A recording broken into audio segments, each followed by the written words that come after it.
Olá pessoal, boa noite. Vamos começar mais uma live.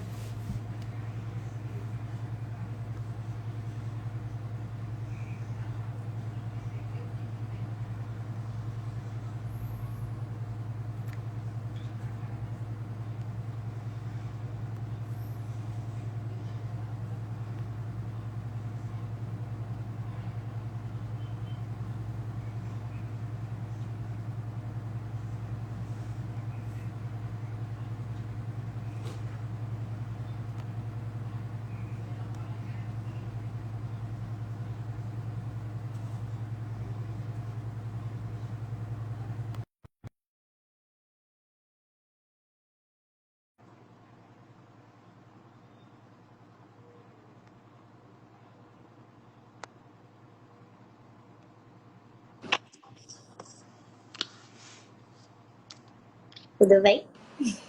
E aí?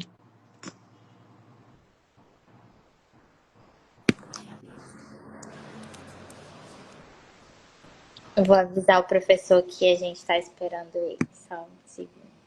Ele já entrou aqui. Perfeito.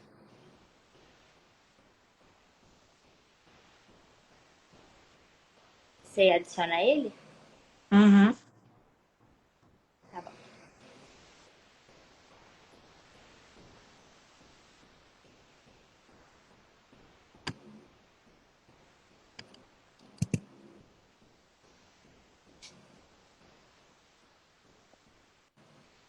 Pronto, agora foi. Boa noite, professor. Tudo bem? Boa Tudo noite. bom?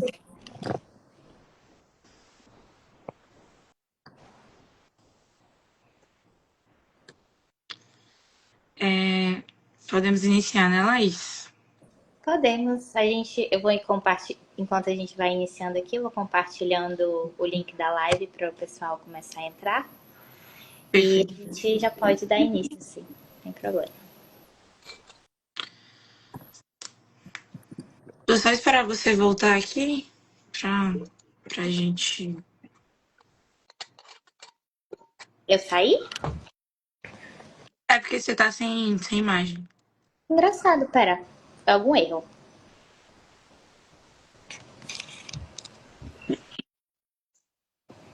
Não apareceu ainda? Me, Não, con- Me convida de novo, por favor. Desculpa aí, gente. convido sim.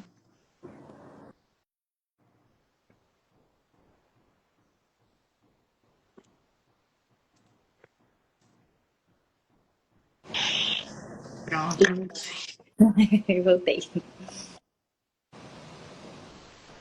Boa noite novamente, professor Luiz. Tudo bom? Me chamo Alice. Faço parte da Transparência Eleitoral, sou advogada aqui na Paraíba, atuante também nessa área eleitoral e já há um tempo nas missões com a Laís e com a Ana e os outros integrantes da Transparência. Então é um prazer inenarrável poder estar aqui compartilhando sobre esse tema tão importante hoje com o senhor e com a Laís, que é uma grande amiga minha, certo? E Laís, se apresente um pouquinho. Professor, agradecer que você está aqui com a gente, a oportunidade de se perder essa horinha aqui que a gente vai poder conversar um pouco sobre esse tema. Então, meu nome é Laís Guimarães, eu sou aqui de Belém, no Pará. Eu trabalho já com a transparência eleitoral desde 2021 e a gente tem trazendo essas conversas, né? Trazendo o espaço acadêmico um pouco para esse público que acompanha a nossa organização social, que está acompanhando as pautas que a gente está aí pela nossa democracia, né? A Alice vai falar um pouquinho mais sobre essas nossas lives, mas eu queria aqui já iniciar trazendo a apresentação do professor. O nosso convidado de hoje é o professor Luiz Guilherme Arcaro Conce. Ele é professor da Faculdade de Direito da PUC de São Paulo, onde ele é professor da graduação, no mestrado e doutorado, e da Faculdade também de Direito de São Bernardo do Campo.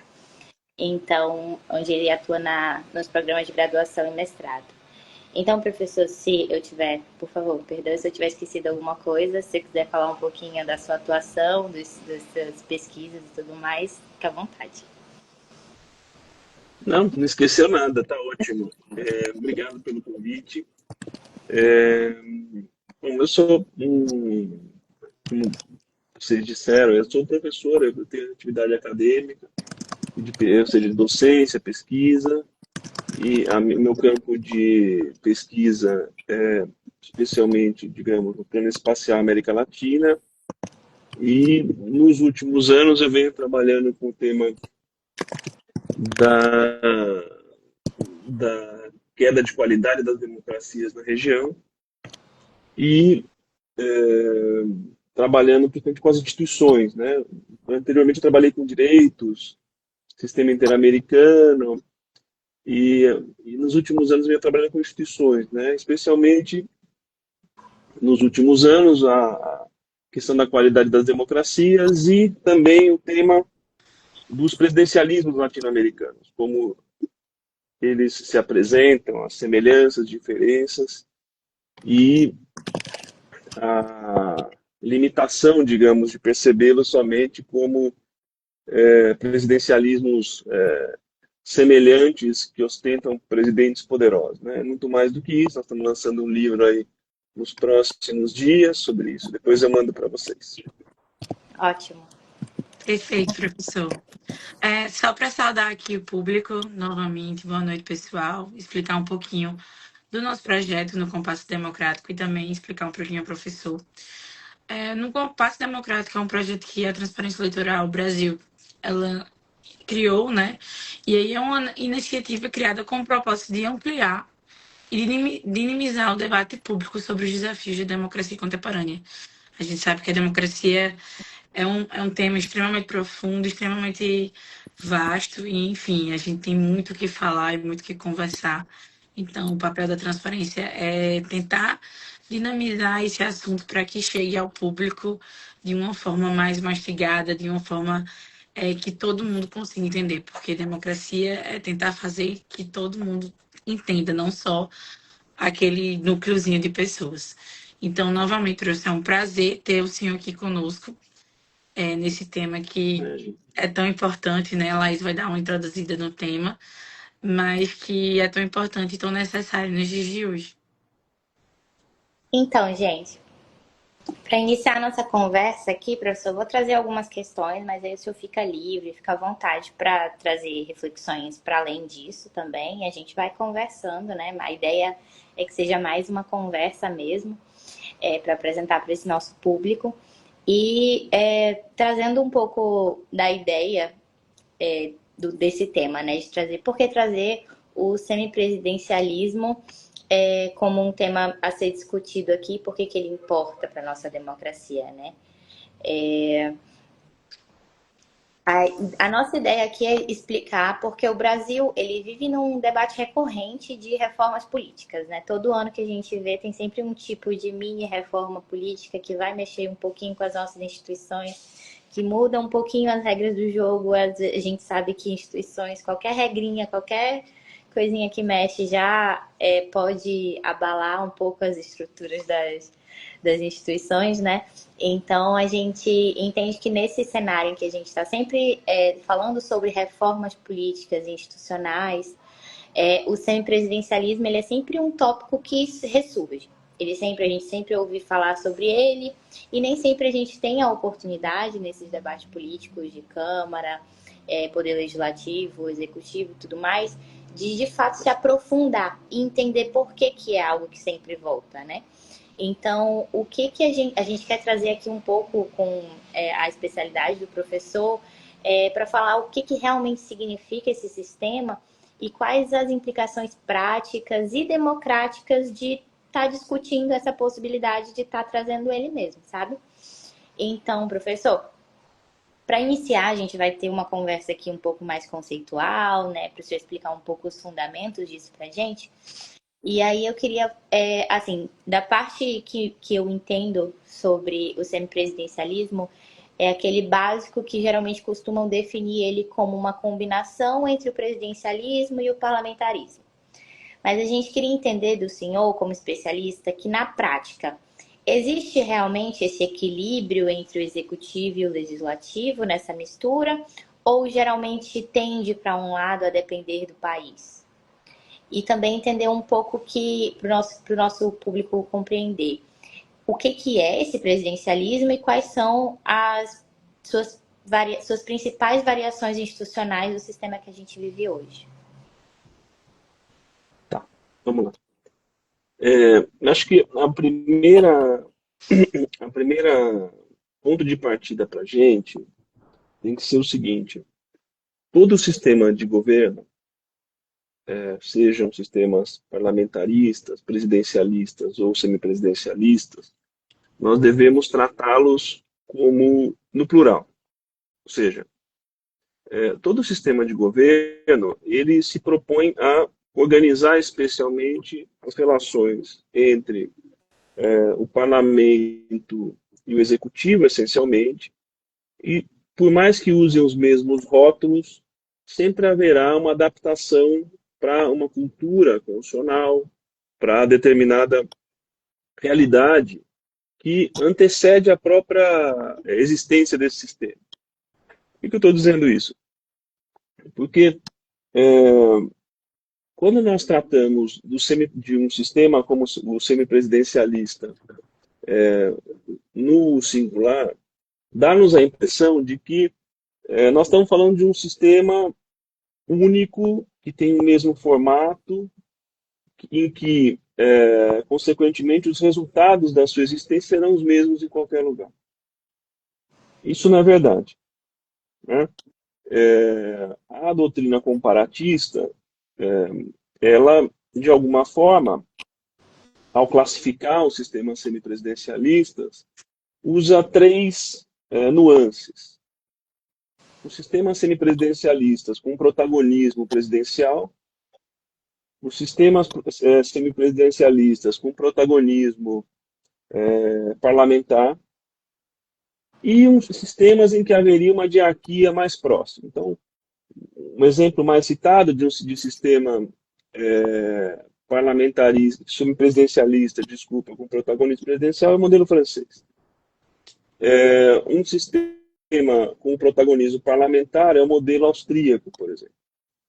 E um modelo onde há uma diarquia mais próxima é o modelo português. Então, o que eu quero dizer é, por mais que nós estejamos a falar do mesmo rótulo, e que haja algumas características que dão singularidade ao que nós chamamos de semipresidencialismo, a distribuição de atribuições e competências vai ser diferente, ou seja, a estrutura e o desenho constitucional desses sistemas semipresidencialistas será diferente, e o funcionamento desse sistema será mais diferente ainda. Porque quando nós entramos no funcionamento desses sistemas, nós não estamos trabalhando somente com uma cultura constitucional, ou seja, com algo que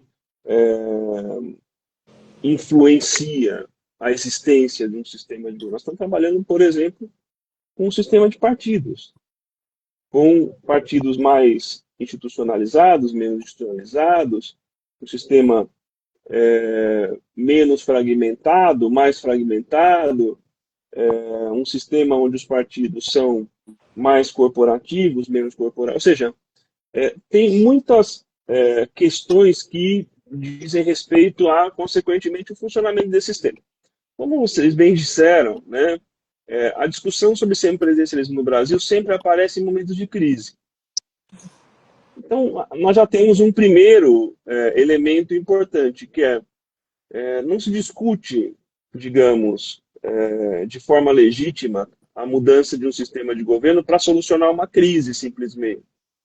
Tem que haver algo que reiteradamente se consolida no tempo e que haja, por parte daqueles que detêm legitimidade, a capacidade de discutir, gerar consensos para estabelecer, eventualmente, arrumações desse sistema. Então, depois nós voltamos a isso.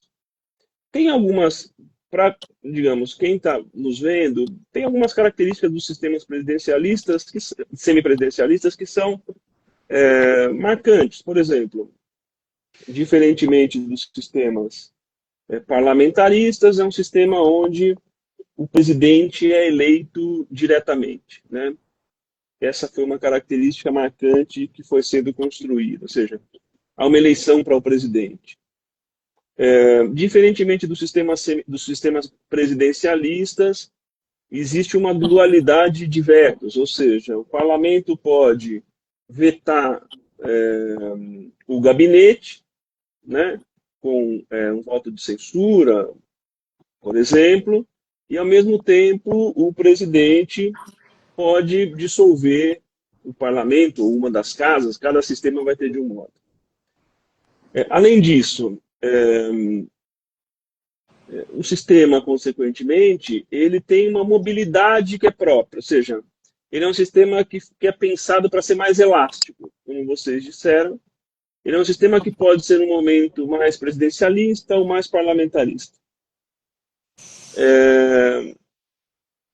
Significa dizer, consequentemente, que o modelo de semipresidencialismo que se quer é um modelo que, na verdade, gerará consenso para a sua formação. E os modelos são muito diferentes, né? O poder presidencial é diferente, o poder do gabinete e do primeiro-ministro, do chefe de governo é diferente. Então, a partir daqui tem muita nuance local, né, ou nacional. Então, acho que, digamos, como introdução leve, é um sistema onde o presidente é um sistema que está adaptado para repúblicas, é um sistema onde um presidente detém legitimidade a partir das eleições, né?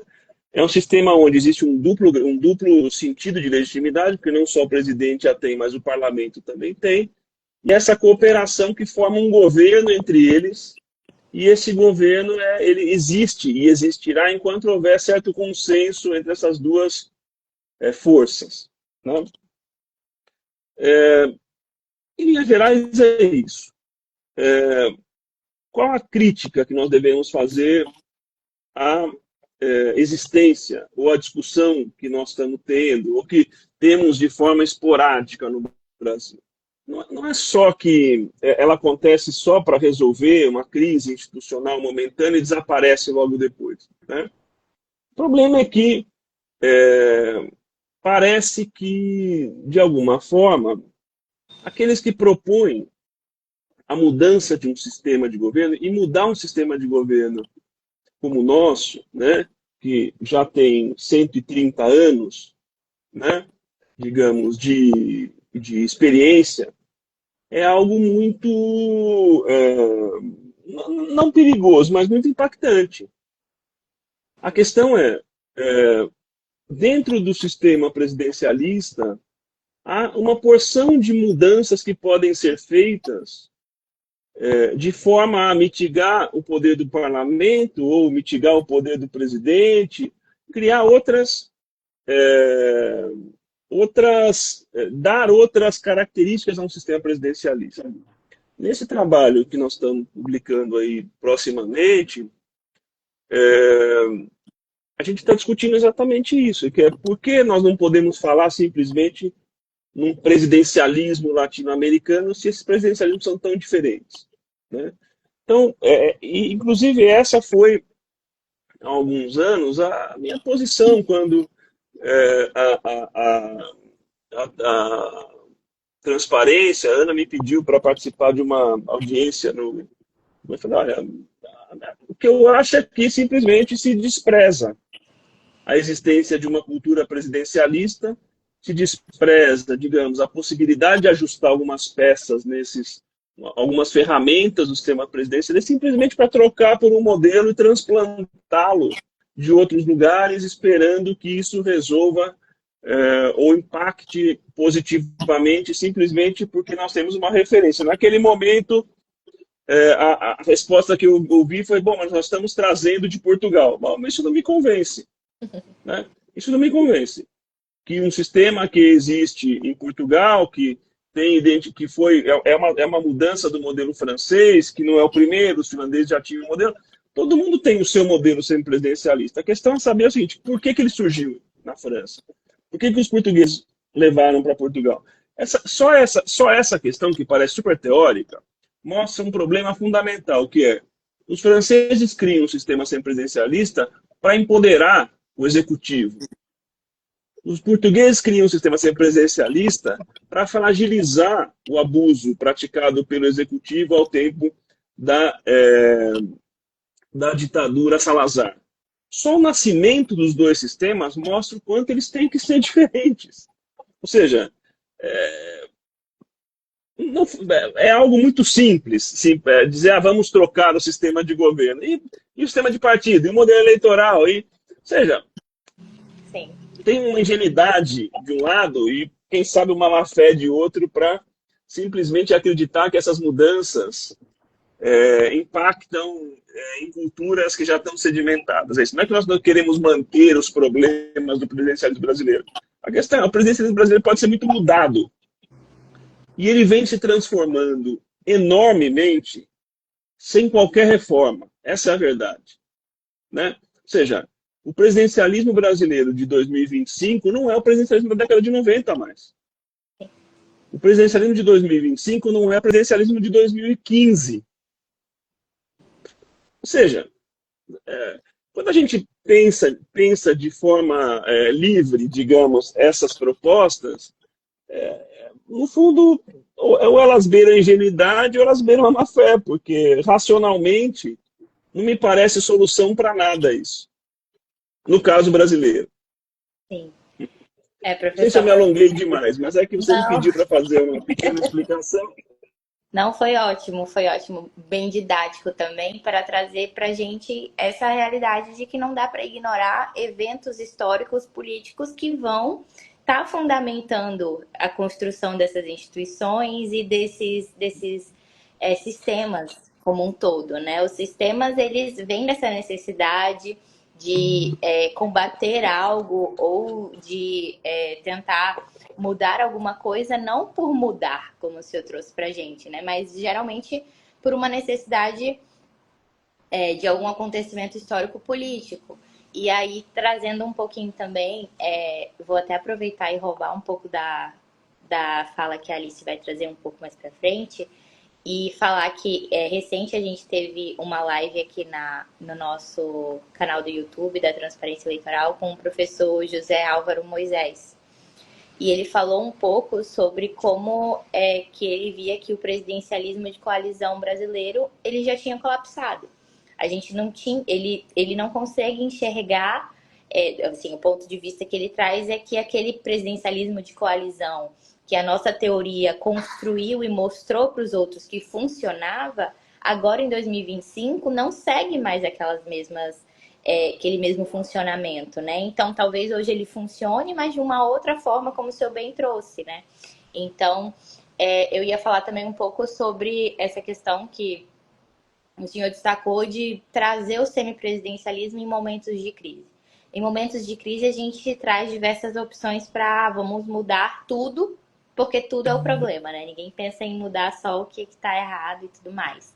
E aí eu queria saber se o senhor, rapidamente, assim, antes de passar a palavra para a Alice, entender se o senhor vê alguma vantagem muito específica desse sistema semipresidencialista em comparação a esse presidencialismo que a gente tem aqui na América Latina, que apesar de não poder ser falado como um todo, que é o mesmo, né? Cada país tem sua característica específica. Se tem alguma coisa, alguma vantagem que evitaria essas crises que a gente tem constantemente no presidencialismo? Ótima pergunta. Primeiro, que eu acho que é uma pretensão muito grande de nós brasileiros acreditarmos que a gente criou o presidencialismo de coalizão. Sim. Né? Nós só temos um nome. E chame-se presidencialismo de coalizão, ou presidencialismo multipartidário, o nome que se quiser dar, a realidade é que, tirando pouquíssimas democracias contemporâneas, o efeito que nós vivemos do processo de avanço desse modelo político, especialmente a partir da segunda metade do século XX, em praticamente todas as partes, é a fragmentação do sistema partidário. Ou seja, por que os americanos não têm um presidencialismo de coalizão? Simplesmente porque eles têm dois grandes partidos. Então, os parlamentarismos são de coalizão, ou seja, o semipresidencialismo francês, por exemplo, que é o tema daqui. Durante algum tempo, o Partido Popular e o Partido Socialista conseguiam formar governo sozinhos. Acabou, já não existe mais isso, porque os sistemas partidários foram se fragmentando. Ou seja, a questão talvez o que nós não temos, e é verdade, é aquele modelo que o Abranches propôs no artigo de 87, que se tornou um clássico. É verdade, mas quando ele reescreveu esse texto, lá, recentemente, no livro Proteção de Coalizão, ele já mostra isso, as mudanças. Né? Então, acho que tem um ponto aqui que nenhum sistema de governo mantenha um nome ou se transforme, ele é estático. Ele depende de uma porção de problemas satélites para funcionar. A questão brasileira não me parece muito complicada. É complicada resolver. Né?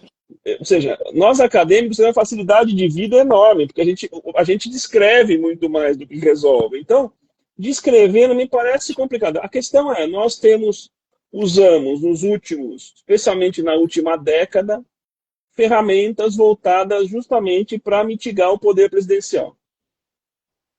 Essas ferramentas são ferramentas que não dependeram de reforma constitucional. Essencial. Não é que não dependeram de reforma constitucional, não é isso. Não dependeram da criação de um novo sistema. O que foi se fazendo foi mitigando, diminuindo o poder presidencial.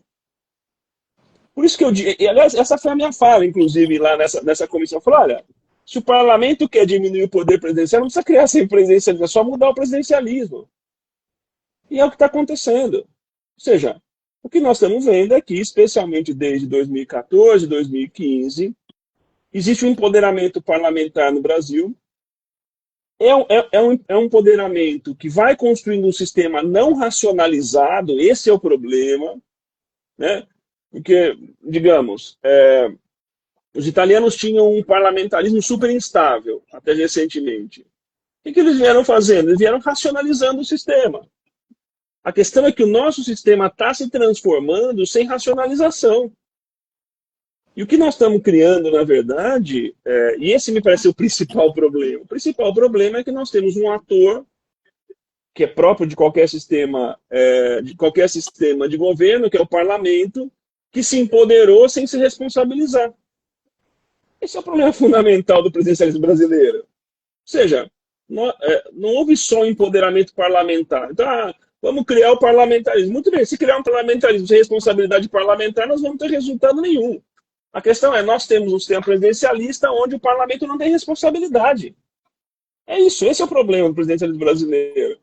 Então, pode eleger o presidente, fazer com que a Câmara dos Deputados analise um voto de investidura para um primeiro-ministro, que crie um gabinete, faça toda a mise-en-scène semipresidencialista.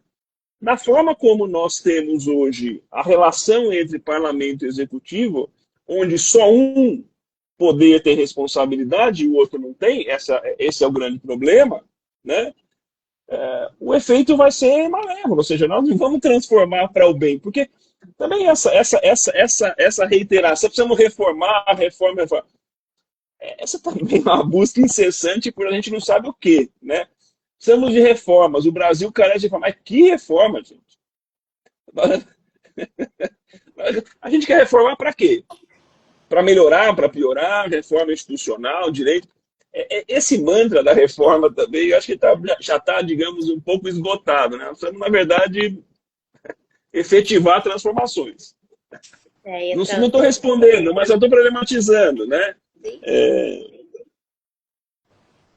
O que eu quero dizer? Não acabou o presidencialismo de coalizão. A questão não é o presidencialismo de coalizão. O presidencialismo de coalizão é uma fórmula simples. É uma fórmula onde a base parlamentar do governo é uma base multipartidária. E para ter essa base tem que negociar, tem todos os efeitos disso, a mudança da plataforma de campanha em governo, porque tem que chamar gente diferente, isso faz com que os aspectos ideológicos sejam mitigados, isso tudo a gente já sabe, né? Agora, para criar um semipresidencialismo é algo tão ingênuo de má fé que me surpreende ainda, né? Mesmo na idade que eu tô. A professora só fala que foi uma fala extremamente necessária. Eu e Laís, a gente tinha preparado algumas perguntas anteriormente e o senhor já conseguiu encaixar na fala, mesmo sem a gente ter perguntado. Então, isso já foi muito esclarecedor. Acredito que muitas vezes esse pensamento ingênuo e também, às vezes, de má fé, de importar um sistema de outro país para utilizar no nosso, sem enxergar a cultura, sem enxergar o que já vem sendo trabalhado, é algo muito raso, assim, de se pensar, né? Porque, deu certo em Portugal, vão importar para o Brasil, é porque deu certo em Portugal. Mas, poxa, 2 mais 2 são 4, mas também não é assim, né? E já entrando nesse aspecto que Laís falou um pouquinho sobre a última live que a gente teve, também falando um pouquinho sobre a erosão democrática, que eu acho que é um assunto bem importante. No nosso último encontro com o professor José Álvaro, ele destacou que o neopopulismo ele vem causando uma espécie de erosão democrática que minam algumas instituições da América Latina. E aí a gente gostaria de saber do senhor como é que o senhor enxerga o semipresidencialismo nesse contexto. Ele atua como uma barreira a líderes populistas ou, ao contrário, cria brechas ainda maiores de estabilidade? Essa pergunta é bem fácil de responder, viu? Acho que a gente pode ficar aqui mais uns 3 dias. O problema dessa erosão democrática que nós estamos diagnosticando é que, primeiro, a moderação vai caindo por terra. Ou seja, dentro dos campos ideológicos, a moderação vai sendo destruída e, consequentemente, você tem dentro desses campos uma radicalização no sentido atécnico, né? Uma radicalização em função de muitas ferramentas, que não é só a internet. Né? Dizer que isso é rede social só também é muito simples. Né? Mas o que está acontecendo é isso, perde-se a moderação. Ou seja, essa moderação ela tem um papel fundamental que é facilitar os consensos. Porque democracia precisa de consenso.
Oi, gente, boa noite.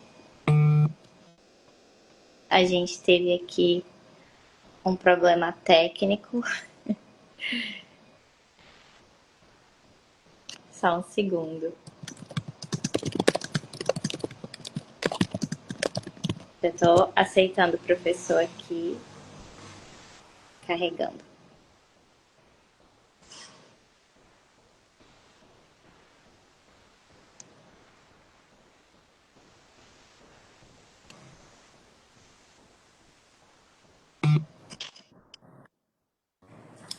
Vou enviar o convite aqui pro professor Luiz. Voltou, né? Tá me ouvindo direito? Sim. Eu acho que foi a sua internet que caiu. Você tava no Instagram da transparência, né? Uhum. Deixa eu ver se o professor consegue.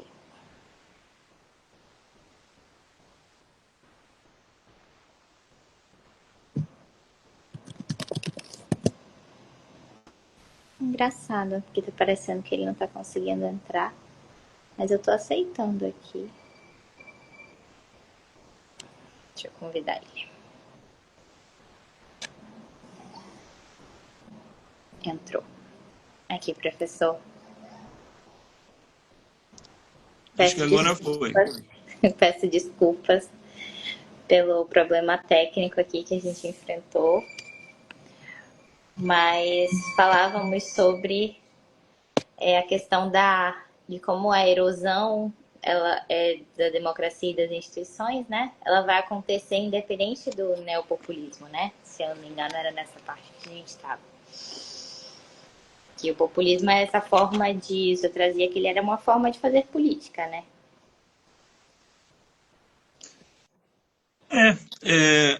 Ou seja, ele depende da democracia para... Os populistas dependem da democracia para chegar ao poder, porque dependem de eleições, e chegando lá, agindo de forma que possam dominar as instituições.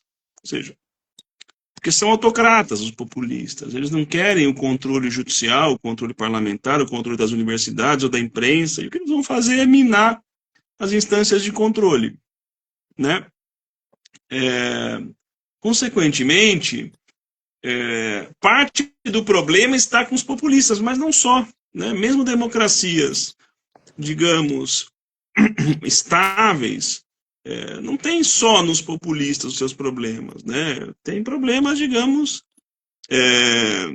de articulação, digamos, das forças políticas, né? Essa é a questão, ou seja, essa ausência de consensos, essa ausência de que vai ficando cada vez mais difícil de ser alcançado, né? Isso. Alice, você tem mais alguma questão partindo desse tema? Acho que a Alice travou. Eu vou dando continuidade aqui, professor. Ainda tratando um pouco, né, sobre essa questão desses líderes fortes que a gente tem no presidencialismo, né, que a gente está vendo essa questão que tem cada vez mais, como o senhor disse, até falando sobre o presidencialismo de coalizão, a gente tem visto um parlamento cada vez mais forte, né, cada vez mais tentando pegar um pouco desse poder. E aí uma coisa que o senhor destacou, que o professor Álvaro também falou, foi sobre essa questão de não ter como fazer o controle ou cobrar esse legislativo, né? Fazer esse accountability deles, digamos assim. E o senhor acredita, assim, né? O senhor já até falou um pouco aqui pra gente sobre como essa fragmentação partidária do Brasil é algo que acaba por, dentro do semipresidencialismo, ficar deixar as coisas um pouco mais confusas, né? E um pouco mais difíceis de serem trabalhadas, né? Então, até quando a gente estava em uma live recentemente falando sobre o financiamento partidário e tudo mais, a gente vê que a fragmentação partidária é sempre uma questão, é sempre um problema, né? É um grande problema.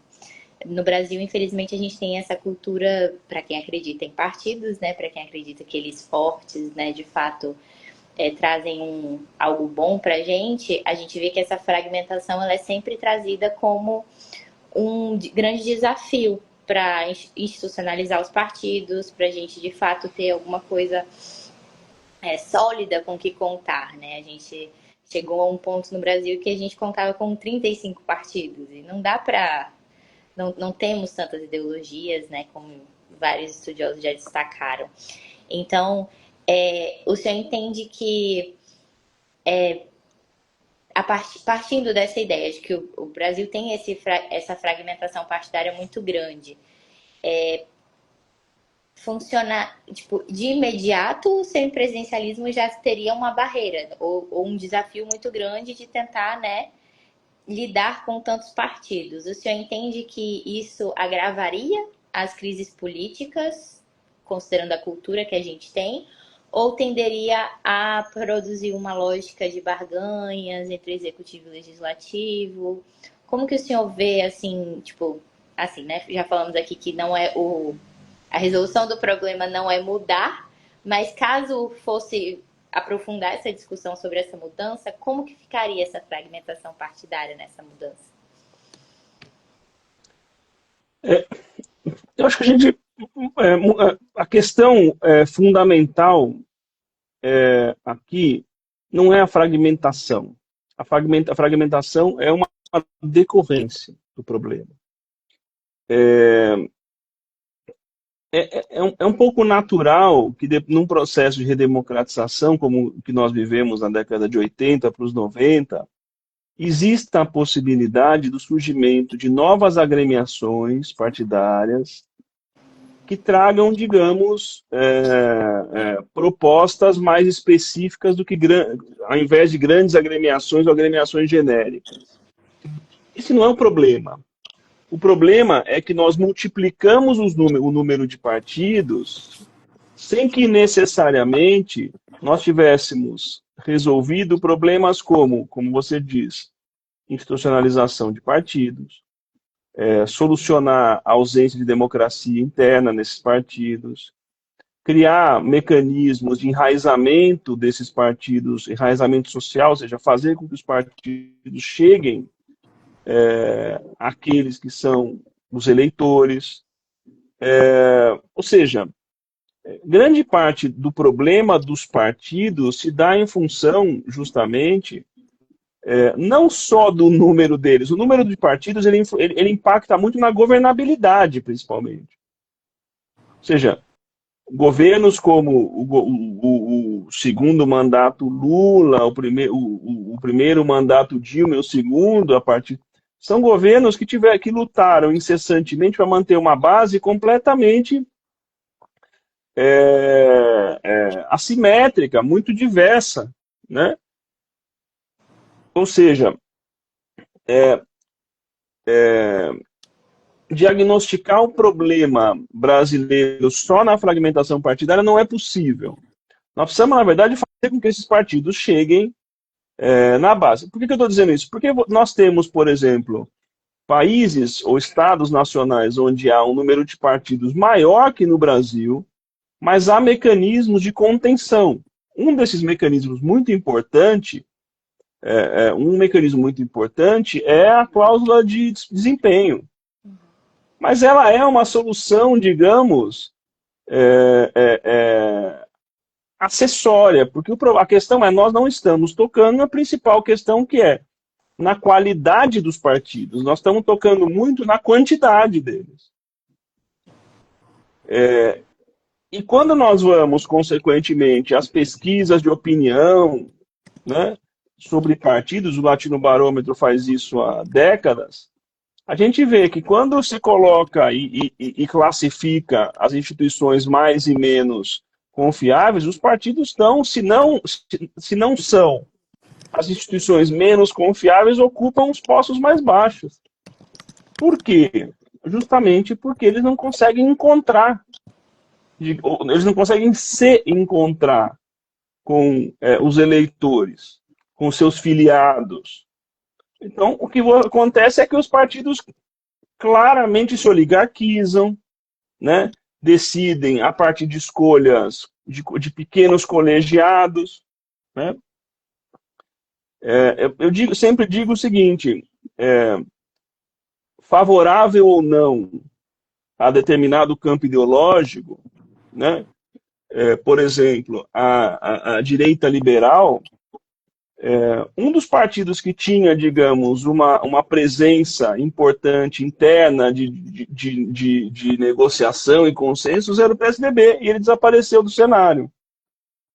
Ou seja, por mais que não fosse o meu partido, era um partido admirável, porque tinha corrente interna, tinha eleição de diretor. Ou seja, é isso que as soluções estão muito mais no processo de qualificação dos partidos do que no sistema de governo. Eu acho que talvez aqui esteja o nogórdio, digamos, do problema, né? Que nós precisamos resolver o problema dos partidos primeiro. Porque essa democracia que nós temos, nós não criamos uma democracia que não de partidos. Então nós precisamos solucionar essa questão. É aqui que está o ponto nevrálgico, digamos, das tais reformas. Nós precisamos tocar nos partidos. Agora, tocar nos partidos é algo muito sensível, porque nós vamos mexer com... Os partidos se profissionalizaram, os partidos são corporativos e, consequentemente, toda mudança implica na participação daqueles que gozam dos benefícios. Então, isso é algo que compromete, digamos, as transformações, né? Professor, ainda falando sobre soluções e problemas, considerando uma América Latina marcada por golpes e rupturas, o senhor ainda comentou um pouquinho anteriormente sobre isso, mas só para a gente enfatizar mais um pouco. O senhor acha que o semipresidencialismo ele pode ser visto como um remédio institucional ou apenas uma mudança, digamos assim, uma mudança cosmética que enfrenta os problemas, que não enfrenta os problemas estruturais? Então, essa questão é uma questão que não é difícil de responder, mas nós podemos fazer umas comparações, por exemplo. A partir da década de 90, na nossa região, ganha força uma narrativa segundo a qual o problema dos sistemas presidencialistas regionais é o excesso de poder presidencial. E aí nós vamos ter, especialmente entre os formadores de opinião, entre os constitucionalistas, né, uma corrente de pessoas que vão dizer: nós precisamos mitigar os poderes presidenciais. E vai se criando uma porção de ferramentas para isso. Então, nós vamos encontrar, por exemplo, a possibilidade de censura de membros de ministro, né? Isso existe na Colômbia, por exemplo. Os argentinos, em 94, criaram a possibilidade, uma relação de confiança objetiva com o chefe de gabinete. Alguns lugares foram tentando essas fórmulas. O presidencialismo, penso eu, que mais longe foi nesse processo na região é o presidencialismo peruano. Por quê?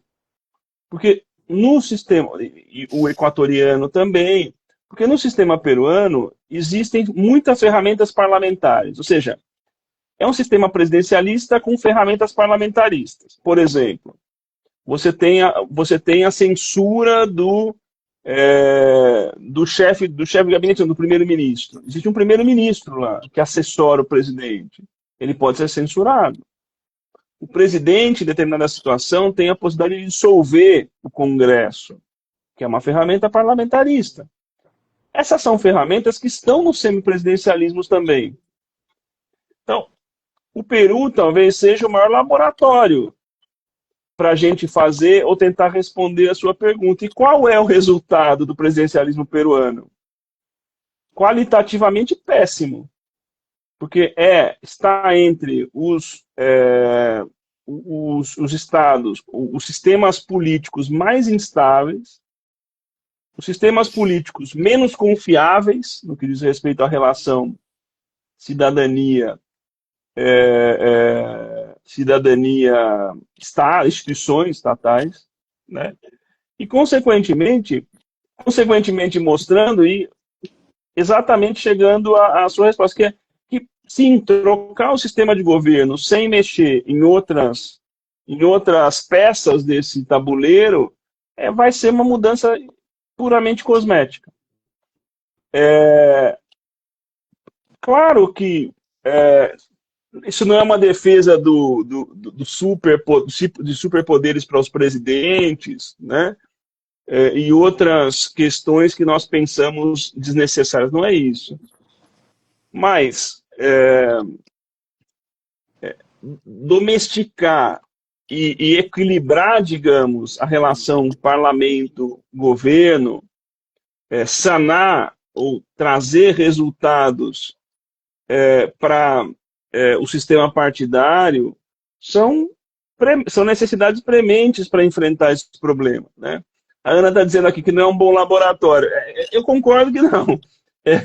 Mas talvez seja o laboratório onde os camundongos foram mais espetados, foram mais longe, porque lá foi onde mais se mudou. E os resultados são péssimos, né? No Equador também tem algo parecido, né? poderes presidenciais para dissolução, poderes parlamentares de confiança, etc. Mesma coisa, o Equador hoje tem uma democracia super instável, né? O Tribunal Constitucional está passando por um momento dificílimo, né? Etc, etc. Tem o problema do Guilherme Lasso. Ou seja, a questão fazer reformas não é só mudar. Fazer reformas é pensar como enfrentar os problemas para depois mudar, né? Porque senão, mudar por mudar, as soluções simples só funcionam no espectro imediato, porque no plano imediato de longo prazo, os resultados podem ser muito piores do que a manutenção de um sistema que tem problemas, é isso. Né? Nosso caso é um bom exemplo, ou seja, nós temos um presidencialismo hoje muito menos racional do que era anteriormente. A diminuição do poder presidencial não significou um presidencialismo que fosse mais racional, onde houvesse uma condução política mais racional, etc. Nós estamos trabalhando num modelo muito varejista, né? Esse é o problema. Professor, o legal dessa conversa que a gente promove aqui na Transparência é, por exemplo, trazer um tema como esse, que às vezes parece ser bastante complexo, e colocar aqui as cartas na mesa, digamos assim, né? Mostrar que às vezes pode ter um político ou outro que tem o discurso de que a solução do problema é mudar tudo, quando a gente vê que na realidade talvez procurar mais problemas ainda, querer mudar todo um sistema que já está tão consolidado, né? Então, pensando aqui um pouco sobre o que o senhor tem conversado com a gente e falando sobre as implicações de toda essa discussão aqui no Brasil, né? Que a gente sempre volta a falar sobre o semipresidencialismo. Na Constituinte de 88 ele foi um tema discutido. A gente teve um plebiscito sobre ele. Vira e mexe anualmente toda mini reforma ou reforma política, como eles gostam de chamar, dentro do Congresso, esse tema é levantado. E apesar dessa insistência, a gente nunca teve, de fato, né, uma evolução ali dentro sobre essa mudança.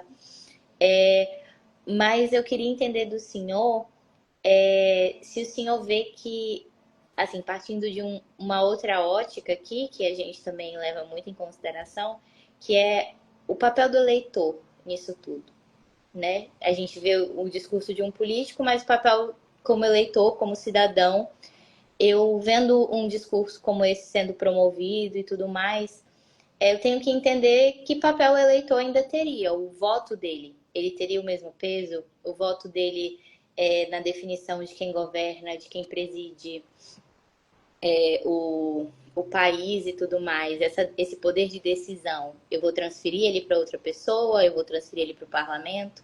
Então, se eu puder explicar um pouquinho para essa realidade que a gente tem aqui, de que a gente tem vários cidadãs escutando a gente, né? Para eles entenderem um pouco. Acho que essa resposta, a resposta à sua pergunta, é uma resposta muito simples, né? Que é a seguinte: democracia e qualidade da democracia não é só processo. Ou seja, nós não podemos pensar na qualidade de uma democracia simplesmente porque realiza-se eleições, respeita-se mandatos, os derrotados aceitam a derrota e vão para casa para voltar depois de um tempo para concorrer de novo, não há violência, etc. Qualidade da democracia passa, claro, por uma participação qualitativa também daqueles que escolhem, né? Especialmente, ou seja, esses conceitos minimalistas de democracia para uma região como a nossa, onde a violência e a desigualdade são enormes, e a falta de conhecimento, digamos, dos processos também enorme, faz com que a qualidade da escolha seja ruim. Ou melhor, não é que seja ruim, seja a reprodução do que é o eleitorado, né? O que eu quero dizer com isso? Lógico, muito longe de culpar o eleitor. Culpar o eleitor é a maior bobagem que uma democracia ou que alguém que se propõe democrata faz. Mas a questão é, a democracia depende de informação, informação de qualidade, fiscalização da informação, de formação, de alimentação, de saúde, né? Ou seja, o Michelangelo Povero fala algo que eu acho interessante, diz, olha, qualquer democracia, qualquer conceito de democracia não pode prescindir de direitos sociais. Ou seja, educação, saúde, moradia, alimentação, etc. Numa região onde os direitos sociais são tão maltratados como a nossa, aliás, a região mais maltratada, né, onde as desigualdades são enormes, etc., isso vai afetar a qualidade das democracias. Isso é inevitável que assim seja, né? Ou seja, democracia não é só, ou seja, não é só processo, não é só procedimento, né? Muitas condições para que a democracia tenha qualidade, né? Outra questão do nosso tempo e que a gente vai ter que enfrentar é a diferença entre muita informação e informação de qualidade para aqueles que escolhem, né? Acho que a internet, as redes sociais, etc., mostraram que a quantidade de informação não faz, consequentemente, o eleitor informado, né? Especialmente porque nós admitimos mecanismos de seleção da informação que são essencialmente antidemocráticos, né? Ou seja, nós nos permitimos que os tais algoritmos selecionassem em função do engajamento, do nosso perfil, etc., a informação que vai nos ser dada. E, na verdade, nós temos uma quantidade enorme de informação, uma informação homogênea, e, consequentemente, nós nos informamos menos no sentido qualitativo do que nós nos informávamos antes. Então, essa é uma questão que nós vamos ter que enfrentar, né? Ou seja, essa questão de trazer os mecanismos de consumo, de seleção, engajamento de consumo para a política. Isso é um desespero, né? O que nós estamos vivendo é desesperador.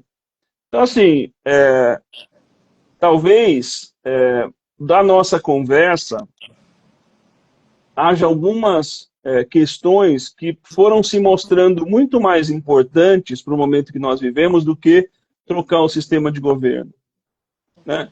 Ou seja, que é qualificar as democracias com os partidos, com os eleitores,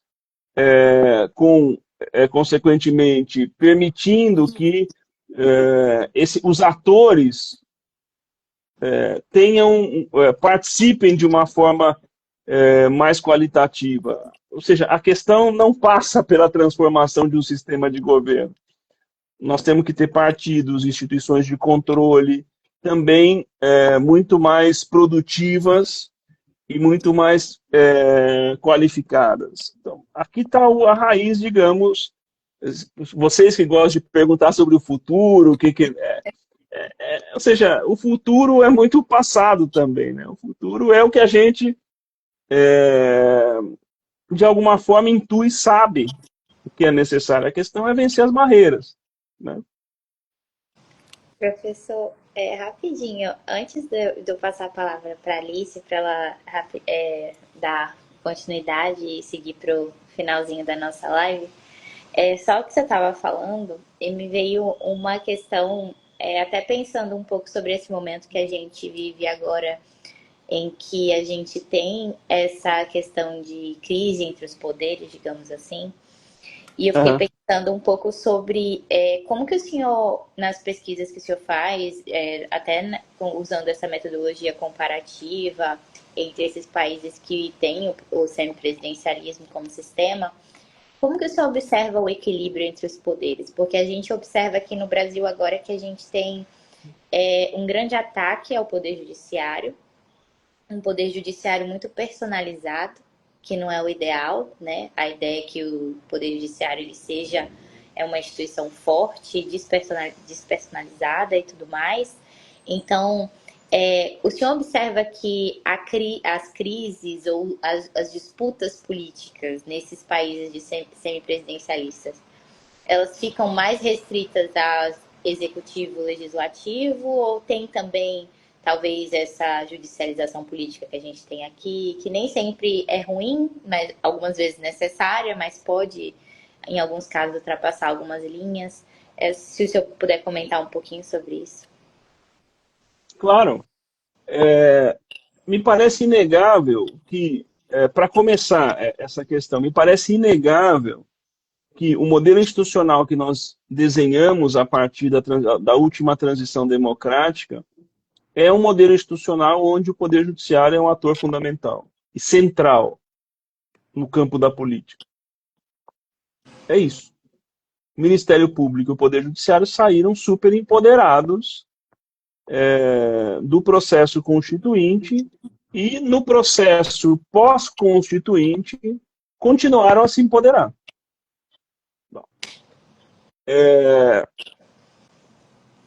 Então, pensar, por exemplo, o sistema presidencialista brasileiro demanda pensar o judiciário como um ator político, sim. Porque foi isso que nós construímos. Nós permitimos, por exemplo, vejam vocês duas.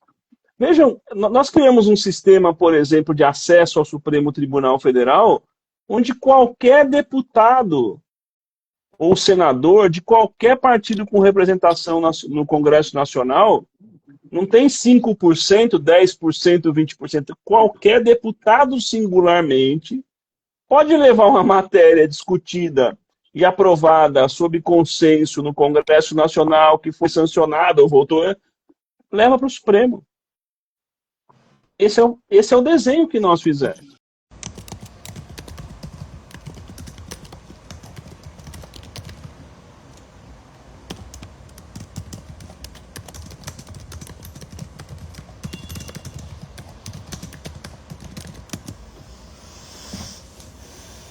Hoje o Mark tá trabalhando contra a gente, né, Ana?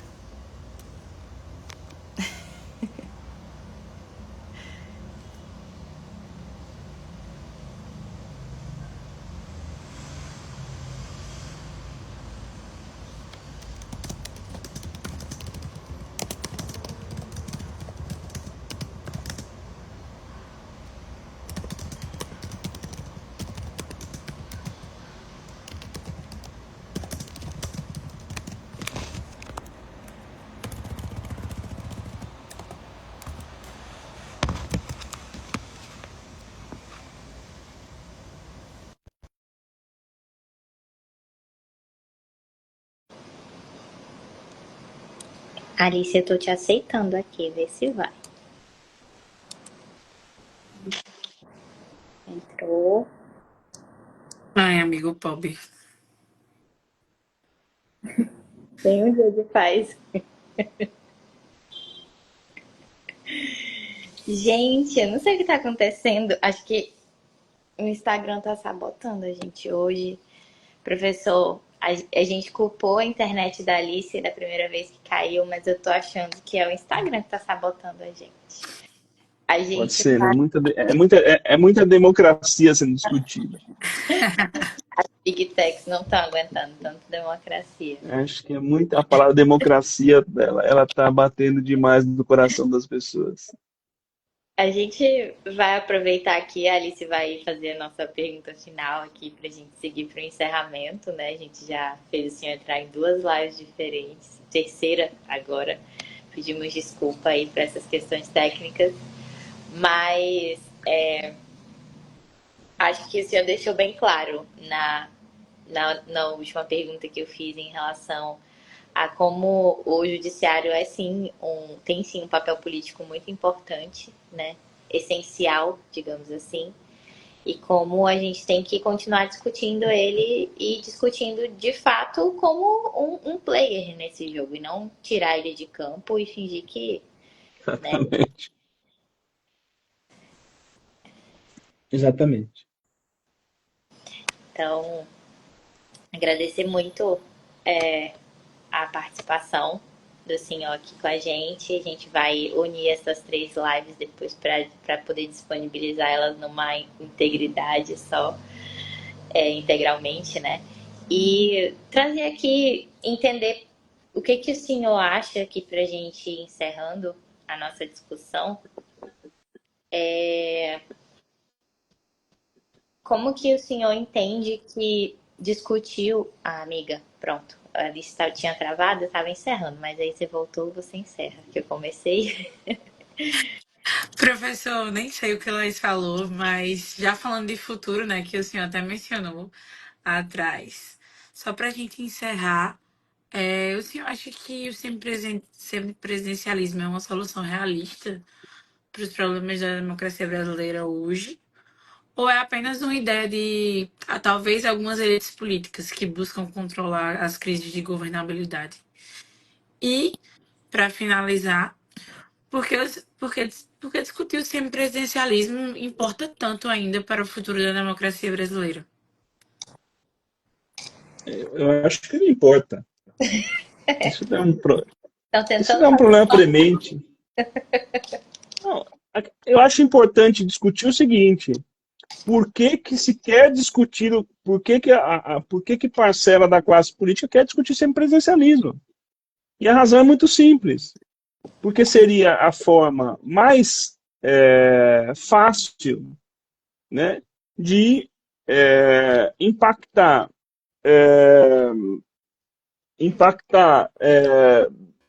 num modelo de governo que tradicionalmente vê na figura presidencial um referente. O semipresidencialismo pode se tornar consequente, pode empoderar o parlamento e, consequentemente, mitigar os poderes presidenciais, especialmente num sistema onde existe um pedaço da classe política, né, do sistema partidário, que é ultracorporativo e age em bloco. Ou seja, quem ganha com o semipresidencialismo no Brasil hoje? Esse bloco do centro, esse bloco político do centro. É ele que ganha. Ou seja, consequentemente, o semipresidencialismo não é a solução para a democracia, não é a solução para os problemas do presidencialismo brasileiro. A questão é, essencialmente, sistema partidário. E é isso que a gente não está discutindo. A questão, o semipresidencialismo não é desinteressante, ele não é secundário, não é isso. A questão é, só se discute semipresidencialismo com uma razão, para tentar mitigar poderes presidenciais. No fundo, essa é a tônica desde sempre. Que é o que a Ana trouxe aqui pra gente, que no final é uma questão de poder, né? Ela comentou. É isso.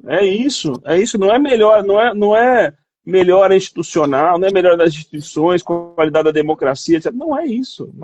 Se discute semipresidencialismo essencialmente para empoderar uma classe política profissional permanente que quer, consequentemente, não ter uma contraparte, que é o que são os poderes presidenciais. É isso.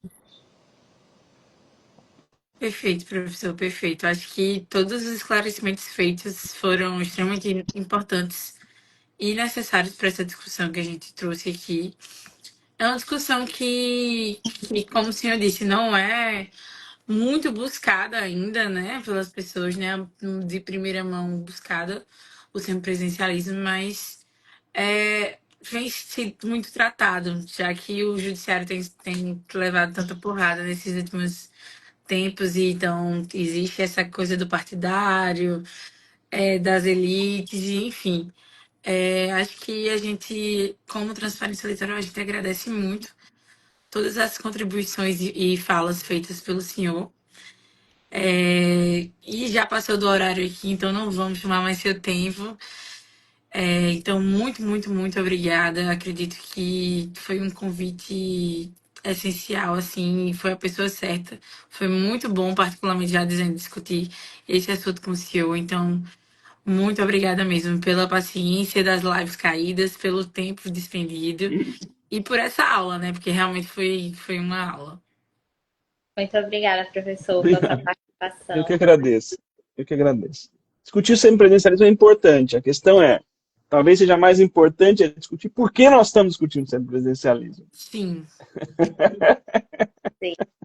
e não estamos discutindo outras questões, né? Talvez sejam mais ou tão interessantes quanto. Né? Muito obrigado a vocês. Mais uma possibilidade de estar com vocês da Transparência Brasil. Então, é isso aí. Vida que segue. Muito obrigada, professor. Muito Tchau. obrigada. Obrigado. Até a próxima. Tchau. Boa Tchau, noite. tchau. Boa noite.